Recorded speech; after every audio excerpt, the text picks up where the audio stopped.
Hello and welcome to this Minecraft tutorial with me, Gruva. Now today I have for you a little bit about structure spawns on the Bedrock engine of Minecraft. Now I found this really interesting, so I hope you guys do too, because there's some really peculiar things going on down here. So let's get straight away into this. What I thought I would do is I thought I'd clear this big area all the way around me to give myself some ideal sort of conditions to spawn things in. And I thought I'd turn everything over to glass and just change sections one by one over to a solid block so that I could get spawns. Now as you can see, the glass has not stopped the spawns, which led me to actually test a couple of other things. Now one thing which was really interesting was I actually replaced all of this glass in this structure. As you can see, this is a perfect structure replaced with glass. I replaced all of this glass with open fence gates, and I still got spawns. So that is really handy to know, that you can actually spawn things on open fence gates. But that isn't where it ends. There is some really interesting stuff to do with this. So let's turn around. I've just given you the quick little bit of information there, which is basically in structures, things will spawn on pretty much anything at all. Even on half slabs, I found them on lower half slabs, so they'd actually spawn above the half slab and then drop into it. So it's really peculiar mechanics at play here. So let's just show you what I've got going on here. I've got a little 4 setup here, which is going to kill all of the things which I don't consider to be exclusive structure spawns. So I've got something that's going to remove the magma because they can spawn anywhere. Same with the picky peeps and the skeletons and the ghast. So let's just turn that on. That's just going to delete everything that I don't want, because what I really want to know about is where are the blaze and the withers at. That's what I want to know. So as you can see, I've got some going on over there, and we've got some going on in various places, but let's just do this. So I've got a kill all button here, and over here I've got, let's see, 4 of them. One which is going to set the block underneath where the wither spawns and then kill it, and same with the blaze and then kill it. So if I click on this one and then I flick this lever straight away, what we're going to do is we're going to get the blocks replaced directly underneath where things spawn. Now I'm just going to spawn protect this. I say spawn protect, it's practically impossible to spawn protect in this particular area, but I'm going to try, and then I'm going to fly up. And then we're going to wait a little while. So as you can see, we've got the green ones being placed there. And this is where the mobs are actually spawning in place. Now anything that isn't a wither or a blaze is just getting removed. They're not getting a block set underneath them. So I'm going to leave this running for a while and we're going to see the results. Now I've already run all of these tests before, so hopefully this is going to be a quick representation of what's going on. Okay, so this has been running for a short while now, but as you can see, there is a very clear pattern. Now look at this. Right down the middle of this run, we've got the green spots, and right down the middle of that run as well. And then we've got a little collection of 4 right there, and you know, basically you can see that there's a pattern of where things are spawning. Now this is really interesting and really useful, because we can actually now say quite clearly that we know where the mobs are going to spawn in this fortress. So how do you work this out? What does this mean? Because we've got them running straight down the middle of that platform there, but over here they're kind of offset, and then you get some on the top here. Okay, so let's switch this off for a moment, and then we can actually have a look at this a bit more clearly. So I'll switch that one off and that one. Now if I come over here and we have a look down this line, you can see that we've got some green ones over here, and then we've got some more green ones on this side. And we've kind of got a similar thing going on here, where we've got the green on that side and the green on that side, which is a little bit different to what we've got going on over here.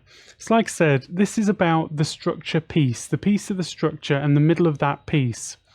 So I've marked out a chunk so that you can actually work out where things are, and as you can see there's a clear dividing line right here. Now I think that based on this, I'd say it's 1, 2, 3, 4, 5, 6. Around about here is the end of that structure piece. And then it starts off with this crenulated bit, which is a separate piece. So that's why you've got 2 green spots in one chunk. And then going in the other direction over here, you can see that we've got a little extra piece right in the middle there, which I think you've kind of got the standard structure piece, which runs up to around about here again. And then you've got an extra little structure piece, which is the bit that joins up the 2 parts of the bridge. Okay, so this gives you a little bit of an idea of exactly where things are going to spawn. So I think in a survival setting, reasonably, if you could get high enough over something like this in a nice clear area, you could actually just watch where things spawn. Or you can actually mark out some chunks and take some educated guesses on it. It wouldn't be too difficult. But if you just want to do it in a very straightforward manner, then the best thing to do is look for formations like this, where you've got maybe 4 different pieces. I can imagine there's maybe 5 different pieces of structure right here, but I maybe haven't ran the test long enough to get the extra green spots. But we've got 1, 2, 3, and then we've got a little bit of an offshoot here, and then onto there. Now if I head over in this direction, we've got an even better formation. So look at this. So I've got 1 piece of structure, 2 and 3, 4, 5, 6, and then it goes onto the bridge there. And that's an extra piece of structure. Now all of those pieces, depending on the chunk placement they're in and all that kind of thing, have got their own spawning spot. So I imagine there's actually a spawning spot there as well, which hasn't been shown. But yeah, that's the way to do it. If you just want to go for a straightforward, I just want to lay out a platform, then look for the most pieces of structure, and then you're going to get the most pieces of spawning spots. Now, another thing that's worth noting is, and I did this in a previous test, so I'm going to put a picture of that right now. The crossroad junctions here, this structure piece has got a different shape bounding box to the rest. So most of the structure pieces here have got a very tight bounding box, and that just goes from one side to the other. The actual crossroads, it just cuts straight out by 9 from the center.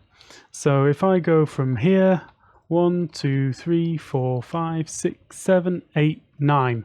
And then I drew a square around in that direction to 9 in this direction from here. So 2, 3, 4, 5, 6, 7, 8, 9. Then that actually forms where this bounding box is. And the wither and the blaze can spawn within that area. Sort of the, what is that? That's going to be 17 by 17, I think so. So you could go for that, but I think actually, because of the way things are set up here, you want to go for the largest number or highest density of structure pieces. Something like this is ideal. If you just want to lay out a platform and hope for the best, then you've got a really high density of structure pieces. Okay, so now we've got quite a specific idea of exactly where things are going to spawn in the nether. And that's kind of handy, and we now also know that the mobs will spawn on open fence gates, which means that if you're very specific about where things are, we could actually have a little run of maybe 6 spots down here, maybe the full 10, and just have a straightforward drop so that everything that's in them just gets dropped down. Now the problem with that is you're not going to get great spawns from things like blaze, because they take a long time to drop down. They float down very, very slowly, which is a bit of a pain. But you know, if you know exactly where things are going to spawn, then that's half of the battle. You can be very, very specific about how you sort things at that point. Now, another thing to bear in mind is that all of the spawns in the nether are considered cave spawns. Okay, I don't know exactly how that works, but I've seen people actually clear an area of the roof and get spawns underneath open sky access. But I don't know if that's just because it's just saying, hey, everything that gets tagged with cave spawn, or what. I need to do some testing on that. It would be very interesting to know exactly what's going on. But all of these spawns are considered cave spawns for intents and purposes. Now, another thing that's worth knowing is that I tested the bounding box, and basically the top level of the structure up here is the highest level that you can place platforms. Which is kind of similar to Java, but the difference is you can use any kind of platform you like, even glass, it doesn't matter. But you can put platforms right up to the highest point of the structure, and it goes all the way down to 0, which is kind of crazy. So it doesn't just stop here. If you can be bothered, it will go all the way, but I don't actually see that much gain from it. You kind of have an optimum number of floors to a spawning area, and that's going to get you some good rates. And I've also done some testing on getting some spawns without any floors, and the spawns are pretty good without floors if you've got a well-conditioned area. Now that means building a perimeter, or at least organising some kind of perimeter, which could just be slabbing outside all of that area on top of everything, and making sure that nothing can spawn outside the area in the 9x9 area. So I basically cleared this out by standing in the middle and using commands to clear out a 90x90 around me. So whilst I'm in the middle here, or things that spawn in the middle, and not going to get any interference from any density or any other mobs outside that area. Okay, so that is the main points of the Nether Fortress structure spawning kind of stuff, and everything else is pretty much exactly the same as normal spawns. So you've got your density caps, you've got your surface in your cave, but everything in the Nether's cave, and you've obviously got your hard cap at 200, which means if you've got 200 mobs in the ticking range, then no natural spawns will happen.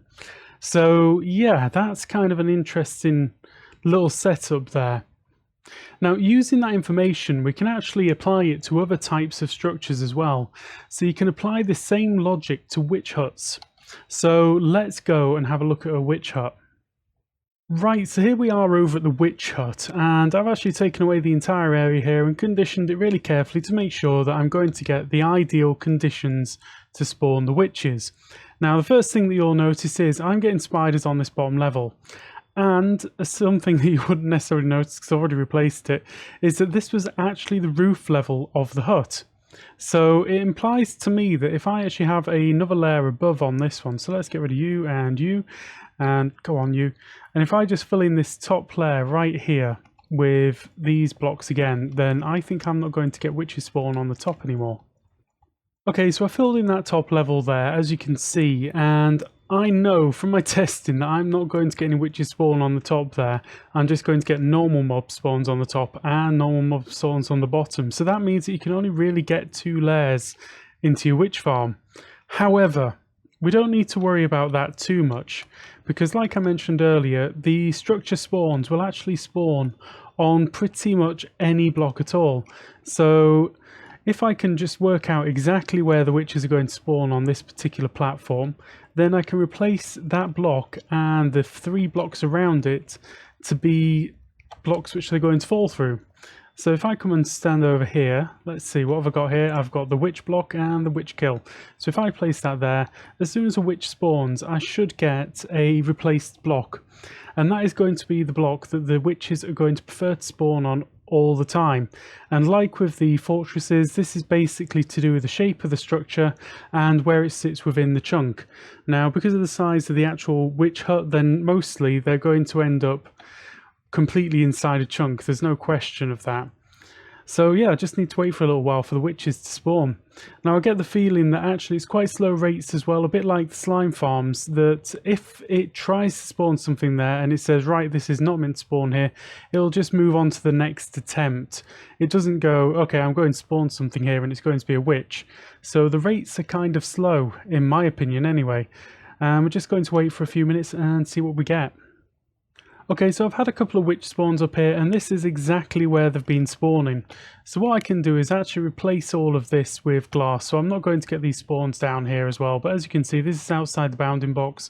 When I added a layer on top, then it was outside as well. So I think the best that you're going to get is 2 layers on this, which is a little bit sad, but at the same time, I don't think it really makes a difference. So I'm just going to do a little bit of rework in here, and I'll show you exactly what I'm talking about in a moment.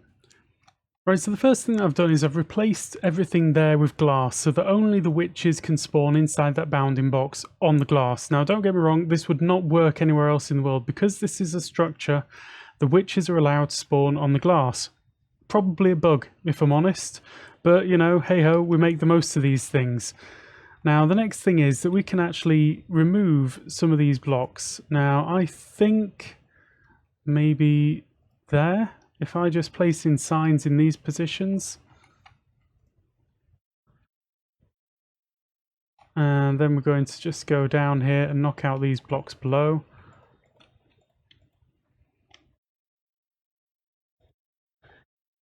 And then we're going to stand back and we're going to go and have a look at what's going on over there. Now I'm going to break this as well because I don't want the witches to be killed and glass placed and things. I want them to actually spawn and do the thing properly. So now we just have to wait a little while for a witch spawn.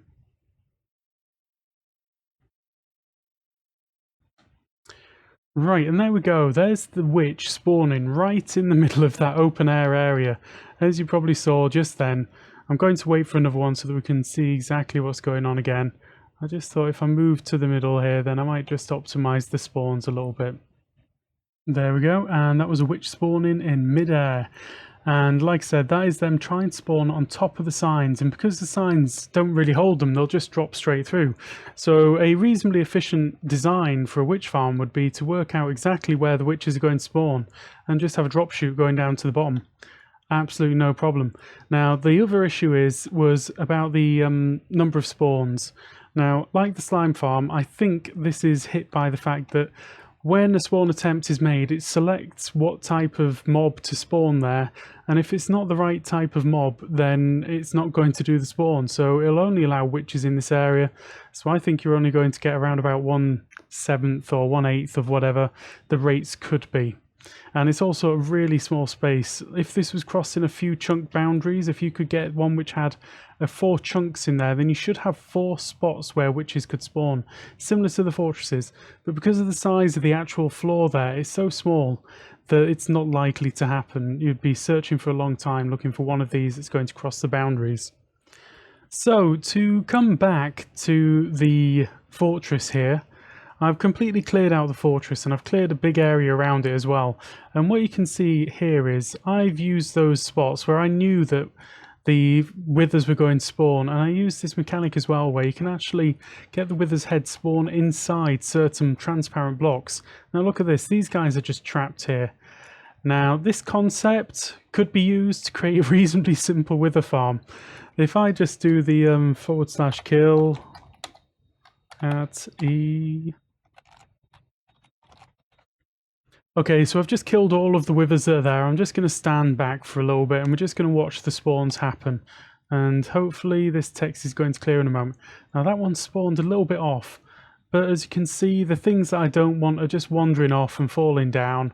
I don't care about them. The blaze, they could be speeded up to be got rid of. But what I'm really doing is waiting for some withers to spawn in. Now we're just going to have to wait a little bit to see this happen. There we go, there's one that spawned in. So what we use in here is that mechanic. Like I say, we know exactly where they're going to spawn. They're going to spawn on the, what is this? This is the northwest corner of the block where they spawn.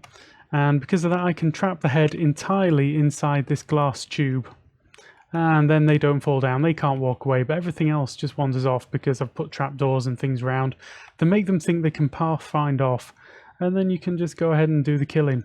But this is just a silly little idea that I had. I thought I'd show you guys of how easy it could be to make a wither farm in Bedrock Edition. So anyway guys, that is all that I've got for you today. I didn't actually talk much about the Guardian farms at all because they're pretty much exactly the same as these things. But because of the structure and the formation of the bounding box and the pieces of the Guardian farm, it's very complicated to say exactly where the Guardians are going to spawn.